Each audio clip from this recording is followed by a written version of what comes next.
ഈ ബഹല പോർട്ട് ബഹല ടൗണിനോട് ചേർന്ന് തന്നെയുണ്ടോ ബഹല പോർട്ട് സ്ഥിതി ചെയ്യുന്നത്. നിസിൽ നിന്ന് 40 കിലോമീറ്ററും ഒമാനിൽ അല്ലെങ്കിൽ മസ്കറ്റിൽ നിന്ന് വരുന്നവർക്ക് 200 കിലോമീറ്റർ അകലെയാണ് എന്താണ് ബഹല പോർട്ട് സ്ഥിതി ചെയ്യുന്നത്.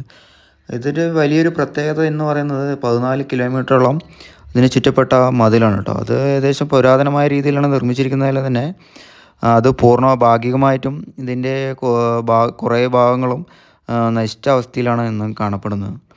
അത് പുനർനിർമ്മിക്കാനെല്ലാം ശ്രമിച്ചിട്ടുണ്ട്, എങ്കിലും അത് പഴയ രീതിയിലോട്ട് ഇവർ എത്തിക്കാൻ കഴിഞ്ഞിട്ടില്ല എന്നാണ് നമുക്ക് മനസ്സിലാക്കാൻ കഴിയുന്നത്. ഇത് സ്ഥിതി ചെയ്യുന്നത് റോഡ് സൈഡിനോട് ചേർന്ന് തന്നെയാണ് ഈ ബഹല പോർട്ട് സ്ഥിതി ചെയ്യുന്നത്.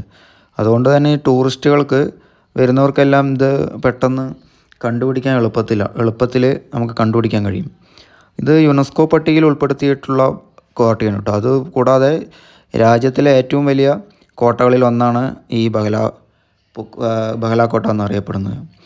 ഇത് നിർമ്മിച്ചിരിക്കുന്ന കാലഘട്ടം എന്ന് പറയുന്നത് 11-ാം നൂറ്റാണ്ടിലും 15-ാം നൂറ്റാണ്ടിലും ഇടയിലുള്ള കാലഘട്ടത്തിലാണ് നിർമ്മിച്ചിരിക്കുന്നതാണ് ഇവിടുത്തെ ചരിത്രകാരന്മാർ തന്നെ അതിനെ വിശേഷിപ്പിക്കുന്നത്. ഈ പീരങ്കികൾക്കും ഇവിടുത്തെ ഈ മണ്ണിനും കല്ലിനെല്ലാം ഏകദേശം 1000 വർഷത്തോളം പഴക്കമുണ്ടെന്നാണ് ഇതിൻ്റെ ചരിത്രകാരന്മാർ തന്നെ പറയുന്നത്. എങ്കിലും അതിന് പൂർണ്ണത വ്യക്തമായൊരു ചില ചരിത്രകാരന്മാർ പറയുന്നുണ്ട് 11-ാം നൂറ്റാണ്ടിൽ, 12-ാം നൂറ്റാണ്ടിൽ, 13-ാം നൂറ്റാണ്ടിൽ എന്നൊക്കെ പറയപ്പെടുന്നുണ്ട്. എങ്കിലും 11-ാം നൂറ്റാണ്ടിലും 15-ാം നൂറ്റാണ്ടിലും ഇടയിലാണ് നിർമ്മിച്ചിരിക്കുന്നതെന്നാണ് നമുക്ക് മനസ്സിലാക്കാൻ കഴിയുന്നത്. ഇതിൻ്റെ ഓപ്പൺ ടൈം കാലത്ത് 8 മണി മുതൽ വൈകിട്ട് 6 മണി വരെയാണ്. സാറ്റർഡേ ടു ഫ്രൈഡേ, അത് എല്ലാ ദിവസവും അവധിയൊന്നുമില്ലാതെ എല്ലാ ദിവസവും ഇത് ഫുൾ ഓപ്പണാണ്. മാക്സിമം ഇതിൻ്റെ ഫീസ് വിവരങ്ങളൊക്കെ എങ്ങനെയാണ് കേട്ടോ. അതായത് റെസിഡൻസ് കാർഡ് ഉള്ളവർക്ക് 2.5ഉം ചിൽഡ്രൻസിന് 1 റിയാൽ, കുട്ടികൾക്ക് അതായത് 6 വയസ്സിന് താഴെയുള്ള കുട്ടികൾക്ക് ഫ്രീ ആയിരിക്കും. ടൂറിസ്റ്റുകൾക്ക് കുറച്ച് കൂടുതലാണ്, എമൗണ്ട് കൂടുതലാണ്, ഡബിൾ ഇരട്ടിയാണ്. പിന്നെ ഇവിടുത്തെ ഉള്ള പൗരന്മാർക്ക് കുറവാണ്, നമ്മളെക്കാട്ടും റെസിഡൻസ് കാർഡ് ഉള്ളവരുടെയും കാട്ടി കുറവാണ് ഇവിടുത്തെ പൗരന്മാർ കേട്ടോ. അത് പിന്നെ ഈ സേഫ്റ്റി ഇൻസ്ട്രക്ഷനൊക്കെ ഇവിടെ എഴുതി വെച്ചിട്ടുണ്ട്. അതായത് കുറേ കാര്യങ്ങൾ ചെയ്യരുത്. അതായത് ഇവിടെ ഈ കൂടുതലും നിർമ്മിച്ചിരിക്കുന്നത് പുരാതനമായ രീതിയിൽ കാരണം ഇവിടുത്തെ റൂഫെല്ലാം നിർമ്മിച്ചിരിക്കുന്നത് ഈ വൈക്കലും തടിക്കഷ്ണങ്ങളും മണ്ണും ചളിയെല്ലാം കൊണ്ടുമാണ് ഇത് നിർമ്മിച്ചിരിക്കുന്നത്. അതുകൊണ്ട് തന്നെ നമ്മൾ നടക്കുമ്പോൾ ശ്രദ്ധിക്കണം, ഒരുപാട് എൻഡിലൊന്നും പോകരുതെന്നൊക്കെയാണ് പറയുന്നത്. ഇതിൻ്റെ നമ്മൾ ഈ കോട്ടയുടെ മിക്കവാറും എല്ലാ ഇടനാഴികളും ഇതുപോലെ ഇടുങ്ങിയതായിരിക്കും ഉണ്ടാവും. കല്ല് പാകിയിട്ട് ഇടുങ്ങിയ ഇടനാഴികളായിരിക്കും ഈ കോട്ടയുടെ മിക്കവാറും എല്ലാ ഭാഗങ്ങളും. ഇത് ഒരു കാലഘട്ടത്തിൽ ഇത് 1890 കാലഘട്ടങ്ങളിൽ ഇത് പുനർനിർമ്മിക്കാൻ ശ്രമിച്ചിട്ടുണ്ട്. എങ്കിലും പിന്നെ അത് കുറച്ച് കാലഘട്ടത്തിൽ അത് നിർത്തിവെച്ചു. പിന്നീട് അത് പുനർനിർമ്മിക്കാൻ ശ്രമിച്ചത് 2000 കാലഘട്ടത്തിലാണ്. 2002 ആ കാലഘട്ടത്തിലൊക്കെയാണ് ഇത് പുനർനിർമ്മിക്കാൻ ശ്രമിച്ചിരിക്കുന്നത്.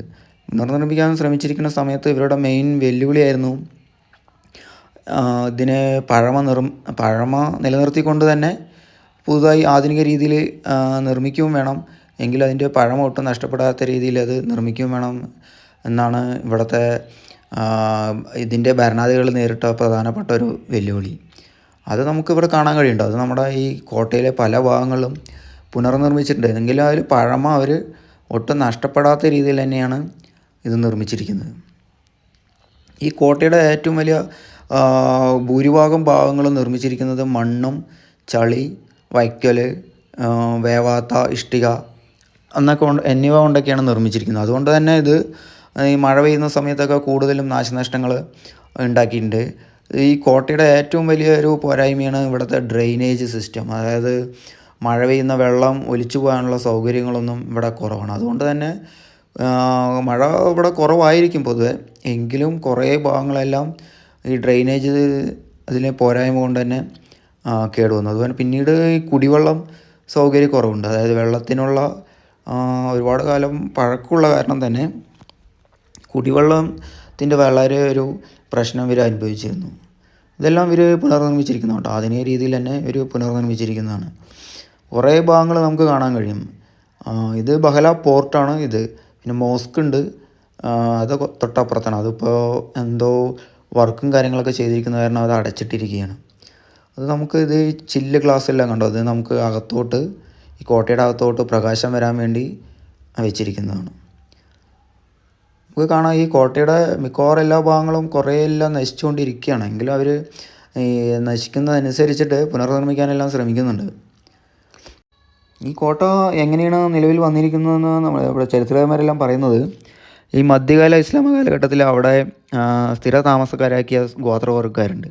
അവർ അതിജീവിക്കാനും അഭിവൃദ്ധി പ്രാപിക്കാനെല്ലാം അവരുടെ വ്യാപാരം നടത്താനെല്ലാം പ്രത്യേകമായി രൂപകൽപ്പന ചെയ്ത ഒരു കോട്ടയാണ് ഇത് കരുതപ്പെടുന്നു. പിന്നീട് ഇത് 13-ാം നൂറ്റാണ്ടിലാണ് ഇത് നിർമ്മിച്ചിരിക്കുന്നതാണ് കൂടുതൽ ചരിത്രകാരന്മാരും ഇതിനെക്കുറിച്ച് പറയുന്നത്. പിന്നെ ഒരു വിഭാഗം പറയുന്നത് 12-ാം നൂറ്റാണ്ടിലും 15-ാം നൂറ്റാണ്ടിലും ഇടയിൽ ഈ പ്രദേശത്ത് വസിച്ചു വന്നിരുന്ന നബാൻ ഗോത്രവർഗ്ഗക്കാരാണ് ഈ കോട്ട നിർമ്മിച്ചതെന്ന് കരുതപ്പെടുന്നുണ്ട് കേട്ടോ. അവർ അക്കാലത്ത് പ്രദേശത്ത് വസിച്ചിരുന്നവരും കുന്തിരിക്ക വ്യാപാരം നിയന്ത്രിച്ചവരുമാണ്. ഇവരുടെ മെയിൻ ബിസിനസ് തന്നെ പറയുന്നത് ഈ കുന്തിരിക്കമാണ് മെയിനായിട്ട് ഇവർ നിയന്ത്രിച്ച് വന്നിരുന്നത്. അതായത് കുന്തിരിക്കത്തിൻ്റെ ബിസിനസ്സാണ് ഇവർ കൂടുതലും ഈ ബഹലിയും പരിസരത്തും ഈ കോട്ടയിലും ചുറ്റിപ്പറ്റിയെല്ലാം നടന്നുകൊണ്ടിരുന്നത്. എങ്കിലും ഈ കോട്ടയെ ചുറ്റിപ്പറ്റി ഒരുപാട് അന്ധവിശ്വാസങ്ങളും ഐതിഹ്യങ്ങളെല്ലാം നിലനിൽക്കുന്നുണ്ട് കേട്ടോ. ഇതൊരു ജിന്നിൻ്റെ കോട്ടയാണെന്ന് അറിയപ്പെടുന്നുണ്ട്. അല്ലാതെ കുറേ ഇവിടെ നാട്ടുകാരെല്ലാം വിശ്വസിക്കുന്നത് ഇത് ബ്ലാക്ക് മാജിക്കിൻ്റെ പേര് കേട്ട ഉറവിടം എന്നൊക്കെയാണ് ബഹലേനെ അറിയപ്പെടുന്നത്. അതായത് പണ്ടുകാലം മുതലൊക്കെ ഈ ബഹല എന്ന് പറയുന്നത് ബ്ലാക്ക് മാജിക്കിൻ്റെ ഉറവിടമായിട്ടാണ് കണക്കാക്കപ്പെടുന്നത്. കുറച്ച് ആൾക്കാർ ഇവിടെ വിശ്വസിക്കുന്നത് ബ്ലാക്ക് മാജിക്കിൽ തന്നെ പേര് കേട്ട ഒരു ബ്ലാക്ക് മാജിക് ചെയ്യുന്ന ആളിനെ ഇവിടുത്തെ നാട്ടുകാർ ചേർന്ന് കല്ലെറിഞ്ഞ് കൊല്ലുകയുണ്ടായി. അയാളുടെ ആത്മാവ് ഇവിടെ അലിഞ്ഞു തിരിഞ്ഞ് നടക്കുകയൊക്കെയാണെന്നാണ് വിശ്വസിക്കുന്നത്. അത് അവരുടെ ആത്മാവ് ഇവിടുത്തെ ഇടനാഴികളിലും കെട്ടിടാവശിഷ്ടങ്ങളിലും കോട്ടയ്ക്കുള്ളിലും എല്ലാം ഉണ്ടെന്നാണ് കുറേ ആൾക്കാരും വിശ്വസിക്കുന്നത്. കോട്ടയ്ക്കുള്ളിൽ 3 പ്രധാന ഭാഗങ്ങളാണ് ഉള്ളത്. കോട്ടയുടെ ഏറ്റവും പഴയ ഭാഗം അൽ ഗസബിയാണ്. നമുക്കിവിടെ ഈ ബോർഡ് കാര്യങ്ങളൊക്കെ എഴുതി വെച്ചിരിക്കുന്നത് നമുക്ക് കാണാൻ കഴിയും. പിന്നെ ഉള്ളത് ബൈത്ത് അൽ ഹദീസ് അഥവാ പുതിയ വീട് എന്നാണ്. ഇത് ഈ കോട്ടയ്ക്കുള്ളിലെ അറിയപ്പെടും ഈ പ്രധാനപ്പെട്ട ഭാഗങ്ങൾ കേട്ടോ. ഇത് ഈ കോട്ടയ്ക്കുള്ളിൽ ബൈത്ത് അൽ ജബൽ 18-ാം നൂറ്റാണ്ടിൽ സ്ഥാപിക്കപ്പെട്ടതാണ്.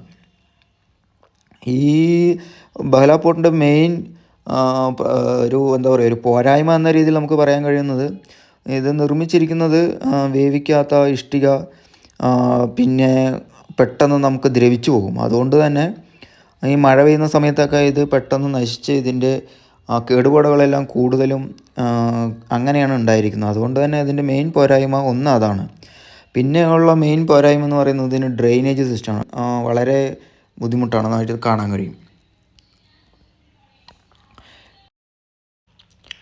ഇത് കണ്ടോ, ഇതിൽ നമുക്ക് പെട്ടെന്ന് നോക്കുന്ന സമയത്ത് തന്നെ ഒരുപാട് പഴക്കം നമുക്ക് ചെന്നതായിട്ട് നമുക്ക് തോന്നില്ല. കാരണം ഇതെല്ലാം ഇവർ മോഡിഫിക്കേഷൻ ചെയ്ത് ആധുനിക രീതിയിലെല്ലാം ചെയ്ത് വെച്ചിരിക്കുന്നതാണ്. നിങ്ങൾ വരുന്നവർ മാക്സിമം നമ്മൾ കാലത്ത് വരാൻ നോക്കാം. കാരണം കാലത്ത് അല്ലെങ്കിൽ ഈവനിങ് ടൈമിൽ, കാരണം ഒരുപാട് വെയിൽ കാര്യങ്ങളൊക്കെ ഉള്ള കാരണം നമുക്ക് പെട്ടെന്ന് ടയേർഡാവും. ഒരുപാട് വിദേശികൾ വരുന്നുണ്ട് കേട്ടോ. വിദേശികളെല്ലാം യൂറോപ്യൻ കൺട്രിയിൽ നിന്ന് ഒരുപാട് ആൾക്കാർ വരുന്നുണ്ട് ഇത് കാണാൻ വേണ്ടിയിട്ട്. ഇതിപ്പോൾ ഒരു മ്യൂസിയമാണ്. അതായത് ഇവരുടെ ആധുനിക രീതിയിലുള്ള ഈ എന്താ പറയുക, ഇവരുടെ കലാരൂപങ്ങൾ, ഇവരുടെ ജോലികൾ, വീട് നിർമ്മിക്കുന്നത് എന്നിവ കാണിക്കാനൊക്കെ വേണ്ടിയിട്ടൊരു മ്യൂസിയം പോലെ അവർ സെറ്റ് ചെയ്തിരിക്കുന്നതാണ്. ഇതുകൊണ്ട് ഈന്തപ്പന ഇവിടെ വൃത്തിയാക്കുന്നത് തന്നെ ഒരു ട്രഡീഷണൽ ഒരു കാര്യമാണ്. ഒരു ഇരുണ്ട മുറിയാണ് കേട്ടോ. ലൈറ്റ് കാര്യങ്ങളൊന്നും ഇല്ല അവിടെ. അത് ഈ ബാലാപോർട്ടിൻ്റെ ഒരു പഴയ ഫോട്ടോ ആണ്. ഇത് പുനർനിർമ്മിക്കാൻ ശ്രമിച്ചിട്ടുള്ള ഫോട്ടോസൊക്കെ ഉണ്ട്. അതൊന്നും ഇപ്പോൾ കാണാനില്ല. ഞാൻ നേരത്തെ വന്ന സമയത്ത് ഞാൻ കണ്ടിട്ടുണ്ട് ഓരോ സ്ഥലത്തെ ഫോട്ടോസ്, ഓരോ ഏരിയയിൽ ഫോട്ടോ. അത് ബഹലയെ ചുറ്റിപ്പറ്റിയിട്ടുള്ള കാര്യങ്ങളെല്ലാം ഫോട്ടോസ് അവിടെ കാണാൻ കഴിയും കേട്ടോ.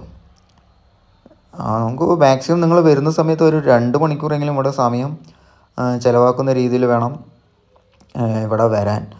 കാരണം കുറേ കാര്യങ്ങൾ നമുക്ക് കാണാനുണ്ട്. നമുക്ക് അത് എന്താണെന്നൊക്കെ നമുക്ക് മനസ്സിലാക്കാനും കുറേ സമയം എടുത്തിട്ട് വേണം നമുക്കത് മനസ്സിലാക്കാനും കാര്യങ്ങളൊക്കെ ചെയ്യാൻ വേണ്ടിയിട്ട്.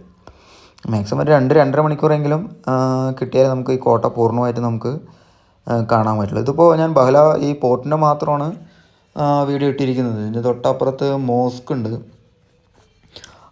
അതിൽ കയറാനും സെപ്പറേറ്റ് ഫീസാണ് കേട്ടോ. അവിടെ ഫീസ് കുറവാണ്. ഇവിടെയാണ് ഏറ്റവും ഫീസ് കൂടുതൽ ഇതിലാണ് വരുന്നത്. എന്നാൽ നമുക്ക് ഒന്ന് കണ്ടതുകൊണ്ട് നമുക്ക് ഇങ്ങനെയുള്ള സംഭവങ്ങളൊന്നും നമ്മളിതുവരെ കാണാത്ത കാരണം നമുക്കൊരു പുതിയൊരു അനുഭവമായിരിക്കും.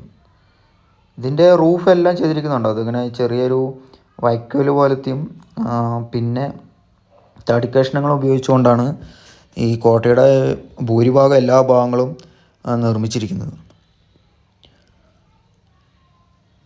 മണ്ണും ചളിയും ഒക്കെ ആയി വരുന്ന കാരണം കുറേയൊക്കെ ഡാമേജ് വന്ന് സംഭവിച്ച് കേടുവന്ന് പോയിട്ടുണ്ട് കേട്ടോ. അതൊന്നും ഇവർക്ക് പുനർനിർമ്മിക്കാനുള്ള പഴയ രീതിയിൽ തന്നെ ചെയ്യണ്ടേ, അത് കഴിയില്ല. അങ്ങനെയുള്ള സിറ്റുവേഷനാണ് ഉള്ളത്. ഇവിടുത്തെ എന്താ പറയുക, ഇടനാഴികളെല്ലാം ഈ സ്റ്റെപ്പുകളെല്ലാം ചെറിയ ഇടുങ്ങിയ വഴികളാണ്.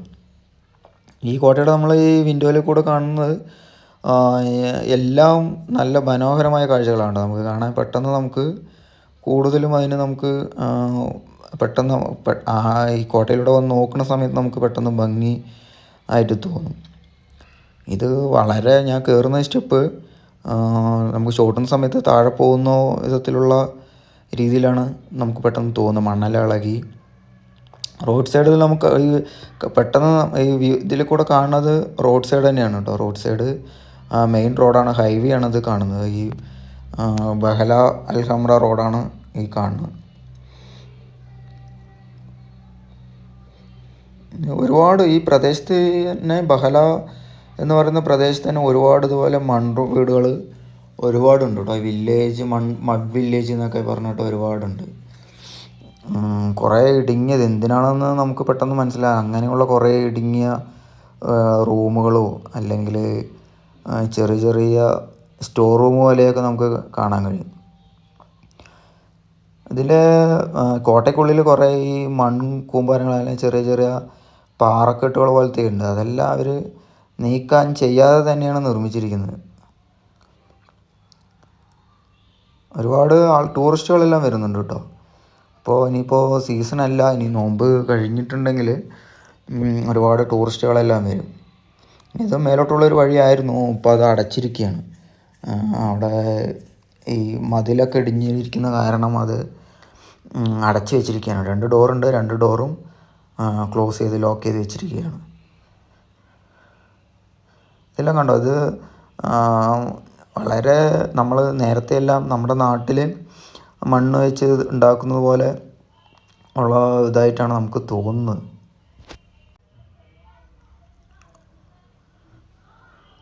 ഇങ്ങനെ കുറേ ഇങ്ങനെ ചെറിയ ഇടനാഴികളാണ് കേട്ടോ കൂടുതൽ. നമുക്ക് പെട്ടെന്ന് അത് കാണുന്ന സമയത്ത് നമുക്ക് എല്ലാം ഒരുപോലെ തന്നെയാണെന്ന് തോന്നും. ഇതിപ്പോൾ ഒരു അലമാറ പോലെ ഇങ്ങനെ ചുമരിനോട് ചേർന്നിട്ട് ഒരു അലമാറ പോലെ സെറ്റ് ചെയ്തിരിക്കുന്നതാണ്.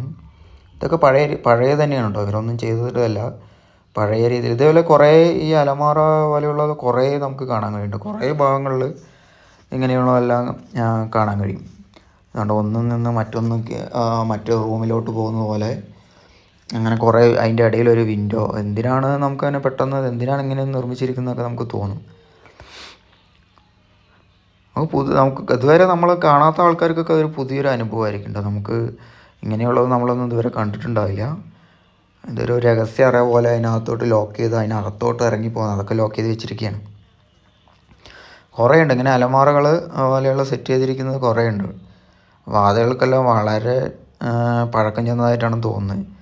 അതിലെ ചിത്രപ്പണികളൊക്കെ നമുക്ക് മരത്തിൻ്റെ വാതിലാണ് കേട്ടോ അത്.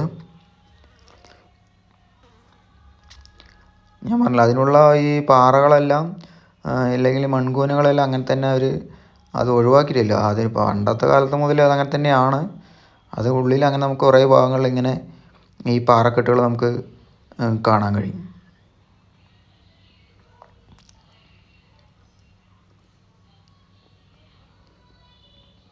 ഇതിനകത്തോട്ട് കയറിയിട്ടുണ്ടെങ്കിൽ അവിടെ ഒരു ടോയ്ലറ്റ് കാര്യങ്ങളൊക്കെ ഉണ്ട് കേട്ടോ.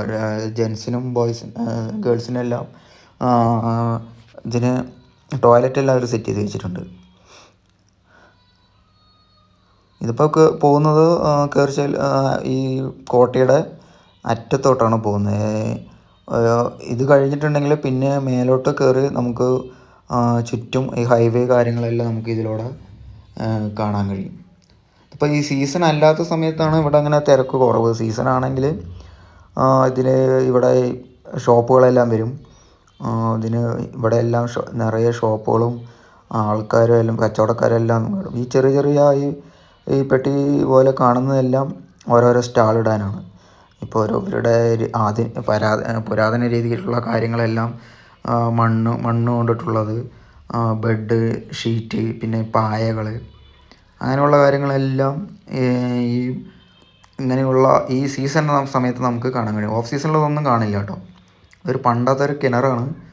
ഈ കോട്ടയ്ക്ക് ആവശ്യമായിട്ടുള്ള വെള്ളം എല്ലാം കാര്യങ്ങളും അതിൽ നിന്നാണ് എടുത്തു എന്നാണ് വിശ്വസിക്കപ്പെടുന്നത്. അതെല്ലാം ഇപ്പോൾ കയറ് വെച്ച് ലോക്ക് ചെയ്ത് വെച്ച് അടച്ചു വെച്ചിരിക്കുകയാണ്. ഇതിൻ്റെ ഈ കാലിൽ നമ്മൾ കൊടുത്തിരിക്കുന്നത് ഈന്തപ്പനയുടേതാണ് കേട്ടോ. ഈന്തപ്പനയുടെ അത്ര ഒരുപാട് വർഷം പഴക്കം ചെന്നിട്ടും അതിന് യാതൊരു കേടുപാടും സംഭവിച്ചിട്ടില്ല. അങ്ങനെ തന്നെ അത് നിൽക്കുന്നുണ്ട്. ഈന്തപ്പനയ്ക്ക് നമ്മുടെ പനയേക്കാളും കൂടുതൽ ബലമുണ്ട്. നമ്മുടെ നാട്ടിലെ പനയേക്കാളും കൂടുതൽ ഇതിന് ബലമുള്ള കാരണം തന്നെ അത് നമുക്ക് പെട്ടെന്ന് നശിച്ചൊന്നും പോവില്ല. ഒരു ഈവനിങ് ടൈമിൽ വരികയാണെങ്കിലാണ് കൂടുതൽ ഭംഗി നമുക്ക് ആസ്വദിക്കാൻ പറ്റുള്ളൂ കേട്ടോ. ഉച്ച സമയത്ത് ഇത് വരുന്ന സമയത്ത് നമുക്ക് ടയേർഡാവും. ഇതൊരു എന്താണ് ഹണി മ്യൂസിയമാണ്. ഇതിപ്പോൾ ക്ലോസ് ചെയ്തിരിക്കുകയാണ്. ഓഫ് സീസൺ നോമ്പെല്ലാം കഴിഞ്ഞ് പെരുന്നാൾ സ്റ്റാർട്ട് ചെയ്യുന്ന സമയത്ത് ഇതെല്ലാം ഓപ്പൺ ആക്കും.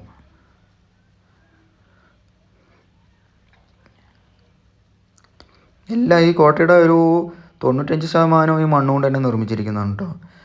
ഇത്രയും പഴക്കം ചെന്നിട്ടും ഏകദേശം 900-1000 വർഷം പഴക്കമുണ്ടെന്നൊക്കെയാണ് പറയപ്പെടുന്നത്.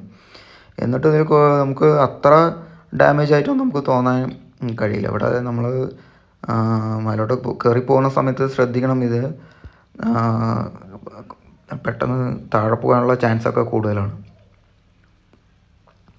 ഇത് കോട്ടയുടെ തന്നെ ഒരു ടവറാണ് കേട്ടോ, വേറൊരു ടവറാണ്. ഇതിൽ മെയിൻ റോഡ് നമ്മൾ ഇവിടെ മെയിൻ എൻട്രൻസിൽ നിന്ന് കുറച്ച് മാറിയിട്ട് നമുക്ക് വേണമെങ്കിൽ വണ്ടി പാർക്ക് ചെയ്യാം. തൊട്ടിപ്പുറത്ത് മാർക്ക് അതിൻ്റെ ഉള്ളിലും പാർക്ക് ചെയ്യാം. ഈ കോട്ടയുടെ വലതുവശത്തോട് ചേർന്ന് ഒരു ടീ സ്റ്റോളെല്ലാം അവർ സെറ്റ് ചെയ്തിട്ടുണ്ട് കേട്ടോ. അതും വളരെ പുരാതന രീതിയിൽ തന്നെയാണ് സെറ്റ് ചെയ്തിരിക്കുന്നത്.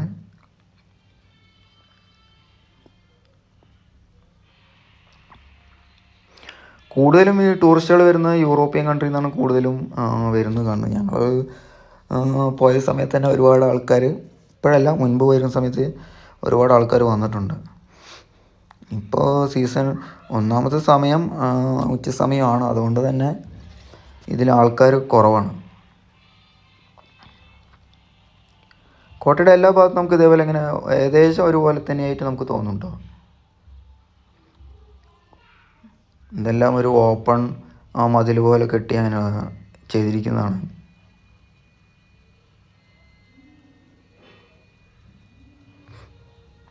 റൂഫ് കാര്യങ്ങളെല്ലാം നിർമ്മിച്ചിരിക്കുന്നത് തടിക്കഷ്ണം ചെറിയ നമ്മളെ ഈ പുല്ല് പോലത്തെയുള്ള സംഭവങ്ങളെല്ലാം കൊണ്ടാണ് നിർമ്മിച്ചിരിക്കുന്നത്. ഈ ഫാമിലി ആയിട്ട് വരുന്നവർക്കൊക്കെ കണ്ടാസ്വദിക്കാൻ പറ്റിയ ഒരു സ്ഥലമാണ്.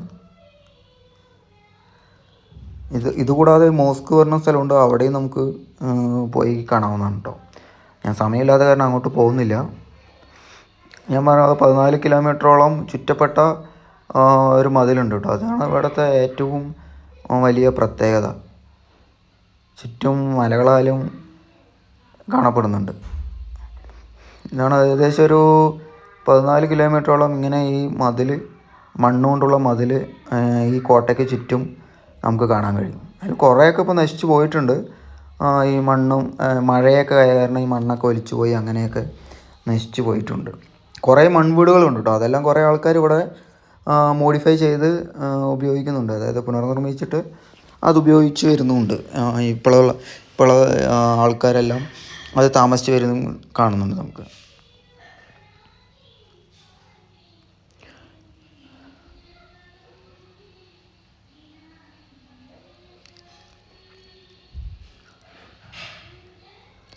പെട്ടെന്ന് നോക്കുമ്പോൾ എല്ലാ ഭാഗങ്ങളും ഒരുപോലെ തോന്നും. നമുക്ക് പെട്ടെന്ന് മനസ്സിലാകില്ല നമുക്ക്.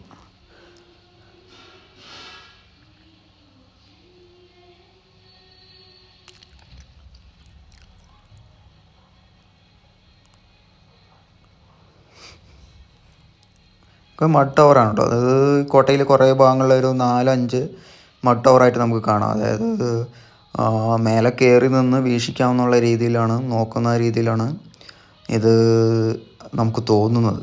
അതല്ല, അതിനകത്തോട്ട് കയറാനുള്ള വഴിയുണ്ട്. കുറേ 1-2 ടവറിൻ്റെ എല്ലാം അത് ക്ലോസ് ചെയ്ത് വെച്ചിരിക്കുകയാണ്. കാരണം മേലെ റൂഫ് അത്ര ബലം ഇല്ലാത്ത കാരണമായിരിക്കാം അത് അടച്ചിട്ടിരിക്കുന്നത്. ഇതൊക്കെ ഈ താഴോട്ട് ഇറങ്ങിപ്പോകുന്ന സ്റ്റെപ്പുകളെല്ലാം പഴയതിനെ പുതുക്കി പണിതിരിക്കുന്നതാണ്. കല്ലെല്ലാം പാകി അവർ ഗ്രിപ്പിന് വേണ്ടിയിട്ട് കല്ലെല്ലാം പാകി പുതുതായിട്ട് നിർമ്മിച്ചിരിക്കുന്നതാണ് കേട്ടോ.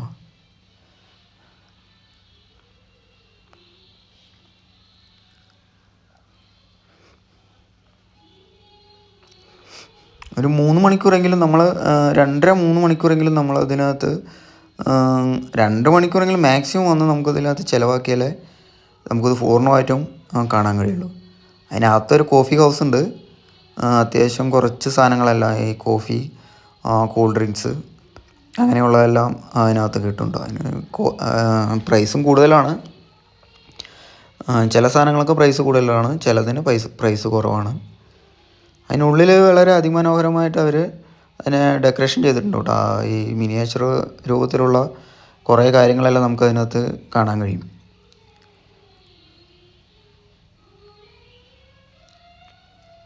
രാജകീയ പ്രൗഢിയോടെയുള്ള ഇതൊക്കെയാണ് അവർ സെറ്റ് ചെയ്തിരിക്കുന്നത്.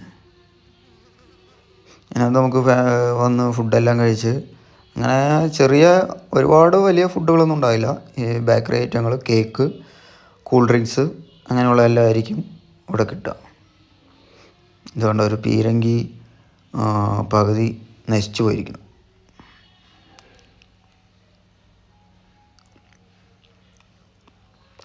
ഇതിനകത്ത് നിങ്ങൾ കാണുകയാണെങ്കിൽ ഇവർ ഈ ഒമാനികളുടെ എന്താണ് പറയുക, ഈ കലാരൂപങ്ങളോ അല്ലെങ്കിൽ ഇപ്പോൾ മൺപാത്രങ്ങൾ അങ്ങനെയുള്ളതെല്ലാം നമുക്ക് ഇവിടെ നിന്ന് വാങ്ങിക്കാം കേട്ടോ. അതിൽ ഓരോന്നിൻ്റെ പ്രൈസ് എഴുതി വെച്ചിട്ടുണ്ട്. ഏതാ വേണ്ടത് പറഞ്ഞാൽ നമ്മളത് ഒന്നില്ലെങ്കിൽ കൂടെ ആളുണ്ടാവും, അല്ലെങ്കിൽ ഇത് എടുത്തിട്ട് പോയിട്ട് റിസപ്ഷനിൽ കൊടുക്കുകയാണെങ്കിൽ പേയ്മെൻറ്റ് ചെയ്യുകയാണെങ്കിൽ നമുക്കത് വാങ്ങിച്ച് കൊണ്ടുപോകാം. അതൊക്കെ ഭയങ്കര ഭംഗിയുള്ള കാര്യങ്ങളാണ് കേട്ടോ. അതായത് അതിനുള്ളിൽ തന്നെ കുറേ ഈ രഹസ്യ അറ പോലത്തെ കുറേ ഇതൊക്കെ ഉണ്ട് കേട്ടോ. ആയുധങ്ങളൊക്കെ സൂക്ഷിക്കുന്ന പോലത്തെ, പെട്ടെന്ന് കണ്ടാൽ നിങ്ങൾ ആയുധങ്ങളെല്ലാം നമ്മൾ സൂക്ഷിച്ച് വയ്ക്കുന്ന പോലത്തെ കാര്യങ്ങളൊക്കെ ആയി തോന്നും. അതേപോലത്തെ 1-2 ഉണ്ട്. അതിനകത്ത് ലൈറ്റ് കാര്യങ്ങളൊന്നുമില്ല. ഇതൊരു രഹസ്യ അറ പോലെ അതിനുള്ളിലോട്ടായിട്ട് അവിടെ നിന്ന് മേലോട്ടൊരു വഴി, റൈറ്റ് സൈഡിലോട്ടൊരു വഴിയുണ്ട്. അത് കഴിഞ്ഞാൽ അവിടെ എൻ്റാണ്. അവിടെ വവ്വാലുകളൊക്കെ ഒരുപാടുണ്ട് കേട്ടോ. അതിൻ്റെ സ്മെല്ലൊക്കെ നമുക്ക് ഇവിടെ നിന്ന് തന്നെ കിട്ടുന്നുണ്ട്. ഇങ്ങോട്ടൊന്നും ആരും പോകാൻ ശ്രമിക്കണ്ട. അങ്ങോട്ട് പോകുന്നതുകൊണ്ടും കുഴപ്പമൊന്നുമില്ല. അത് അലോഡായിട്ട് തന്നെ അവർ വെച്ചിരിക്കുന്നത്.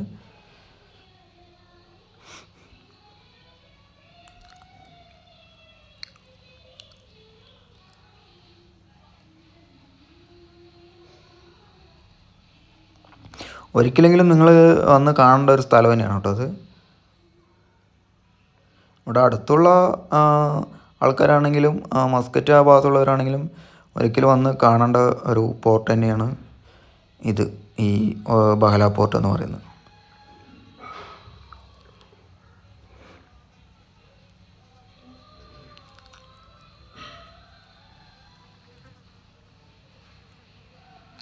ഇതെല്ലാം ഒരു എന്താണ് പുനർനിർമ്മിച്ചതൊന്നുമല്ല, അത് പഴയ തന്നെയാണ്. ഗ്ലാസ് വെച്ച് അകത്തോട്ട് പ്രകാശം അകത്തോട്ട് വരാവുന്ന രീതിയിലുള്ള സെറ്റ് ചെയ്ത് വെച്ചിരിക്കുന്നതാണ്.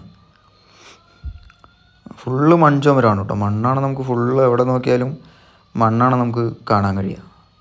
ഇതാണ് മെയിൻ എൻട്രൻസ്. ഇതാണ് ഈ ഡോറെല്ലാം വളരെ പഴക്കം ചെന്ന ഡോറുകളാണ് കേട്ടോ. നല്ല കനമുണ്ട് ഡോറിന്, ഒരുപാട് പഴക്കം ചെന്ന ഡോറുകളുമാണ്. അതിന് കയറുന്ന സമയത്ത് ഞാനത് ആദ്യം വീഡിയോ എടുക്കാൻ വിട്ടുപോയി.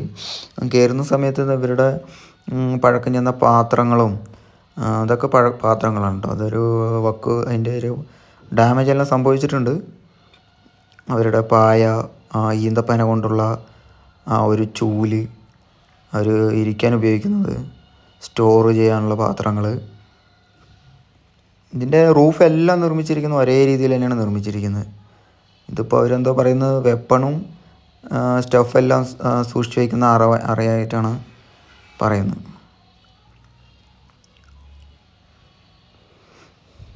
അതിൻ്റെ ഒരു മിനിയേച്ചറാണ് കേട്ടോ, ഈ ബഹലാപോർട്ടിൻ്റെ ഒരു മിനിയേച്ചറാണിത്. അപ്പോൾ അത്രയേ ഉള്ളൂ. നമ്മുടെ വീഡിയോ ഇഷ്ടമായിട്ടുണ്ടെങ്കിൽ നമ്മുടെ ചാനൽ സബ്സ്ക്രൈബ് ചെയ്ത് സപ്പോർട്ട് ചെയ്യണേ. ഇതുവരെ ബഹലാപോർട്ടിൽ പോകാത്തവരാണെങ്കിൽ ഇതിനെക്കുറിച്ചുള്ള കമൻറ്റ് കാര്യങ്ങളൊന്ന് രേഖപ്പെടുത്താനും മറക്കരുത് കേട്ടോ. എന്തെങ്കിലും വീഡിയോയെക്കുറിച്ചുള്ള എന്തെങ്കിലും അഭിപ്രായ കാര്യങ്ങളുണ്ടെങ്കിൽ അതും കമൻറ്റ് ബോക്സിൽ രേഖപ്പെടുത്തണേ. ഇതിന്ന് മേലെ കയറിയിട്ട് നമ്മൾ ഔട്ട് സൈഡിലുള്ള കാഴ്ചകളെല്ലാം കാണാൻ നല്ല മനോഹരമായിട്ടുള്ള കാഴ്ചകളാണ് കേട്ടോ. ടൂറിസ്റ്റുകളെല്ലാം വന്ന് തുടങ്ങി കേട്ടോ. ഈവനിങ് ടൈം ആയ കാരണം ടൂറിസ്റ്റുകളെല്ലാം വന്ന് തുടങ്ങിയിട്ടുണ്ട്. ഇതിനോട് ചേർന്നിട്ട് നമ്മൾ ഈ കാർ പാർക്കിംഗ് ചെയ്യുന്ന സമയത്ത് തന്നെ ഇത് എലന്തിപ്പഴം പറയുന്ന ഇതില്ലേ, അതാണ് ഒരുപാടുണ്ട് കേട്ടോ. ഇഷ്ടം പോലെ ഈ മരത്തിലുണ്ട്. ഇവിടുത്തെ പക്ഷികളൊക്കെ മുഴുവനും തന്നെയാണ് ഭക്ഷിക്കുന്നത്. കുറച്ച് വലിച്ച് എന്തായാലും വീട്ടിലോട്ട് കൊണ്ടുപോകാനും ഞാൻ തീരുമാനിച്ചിട്ടുണ്ട്.